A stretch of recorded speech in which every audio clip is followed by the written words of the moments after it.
Halo semuanya, pernah nggak sih pas lagi ngerjain skripsi, ngelihat data seabrek terus bingung, aduh ini mau diapain dulu ya?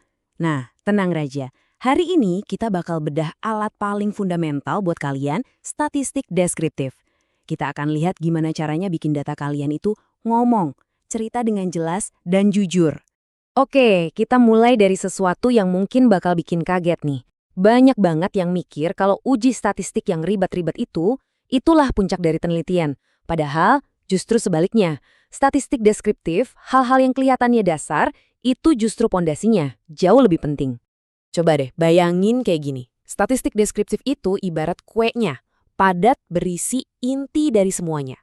Nah, statistik inferensial itu cuma hiasan di atasnya, cantik sih. Tapi kalau nggak ada kuenya ya apa artinya? Yang kita butuhin itu kuenya kan?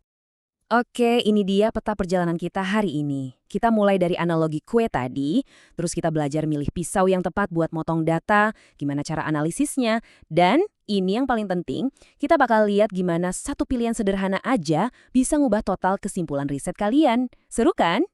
Oke, bagian pertama. Yuk kita perdalam lagi kenapa sih statistik deskriptif ini kita sebut sebagai fondasi, sebagai kuenya dari seluruh bab hasil penelitian kalian. Jadi, intinya gini nih, statistik deskriptif itu ngasih kita fakta-fakta mentah tentang sampel kita. Ada berapa cowok? Rata-rata tingginya berapa? Simple. Nah, statistik inferensial itu tugasnya beda. Dia bantu kita mastiin misalnya, perbedaan tinggi antara cowok dan cewek itu beneran signifikan atau jangan-jangan cuma kebetulan aja. Sip, sekarang kita masuk ke bagian alat-alatnya. Memilih alat statistik yang pas itu selalu dimulai dari satu langkah yang super fundamental. Kenali dulu jenis atau skala pengukuran data kalian. Sumpah, ini penting banget. Jangan sampai salah langkah di sini. Yang pertama, ada skala nominal. Gampangnya, ini cuma buat ngasih nama atau label ke kategori.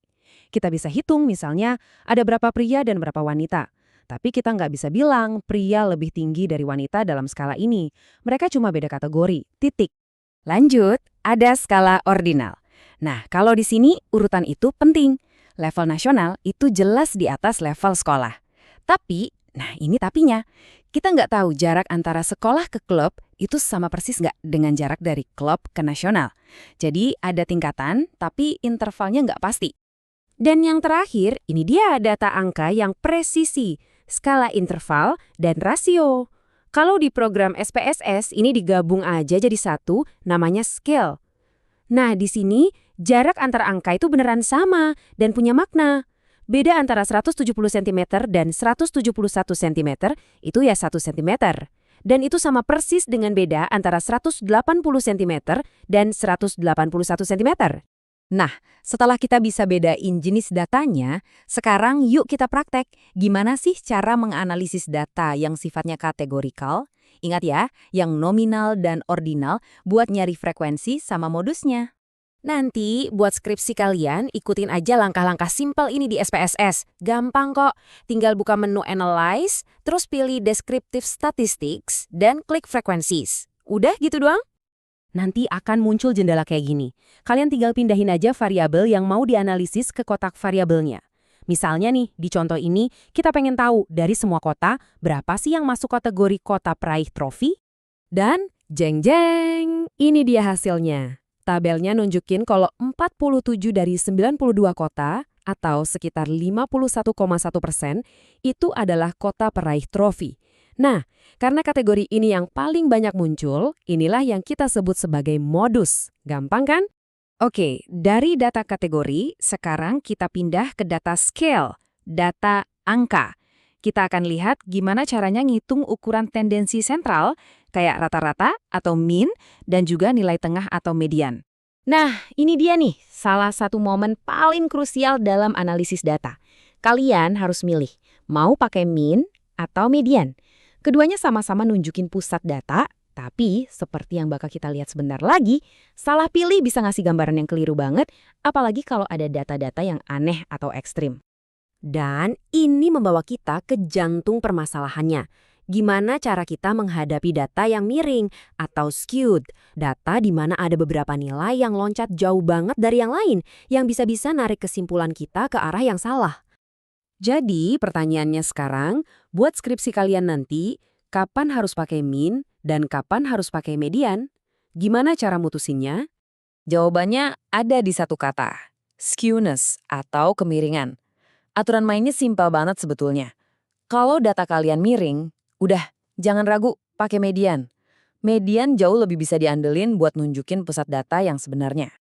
Dan gambar ini nunjukin perbedaannya dengan jelas banget. Coba lihat box plot buat populasi yang di kiri. Lihat kan titik-titik di atas itu?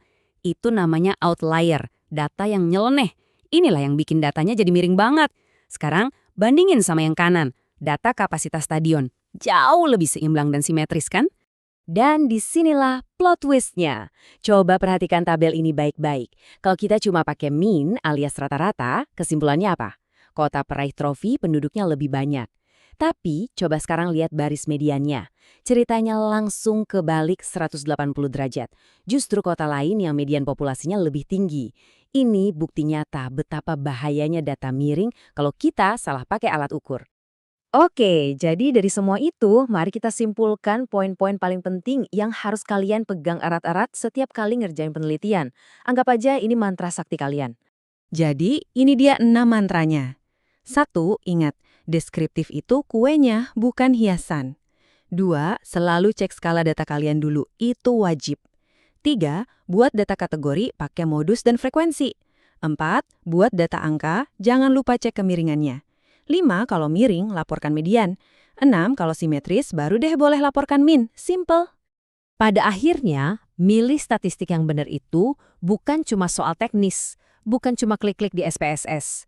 Ini lebih ke seni mendengarkan apa yang data kalian coba katakan. Jadi, coba tanyakan ke diri kalian sendiri, cerita sejati apa sih yang sebenarnya ingin disampaikan oleh data saya? Selamat meneliti.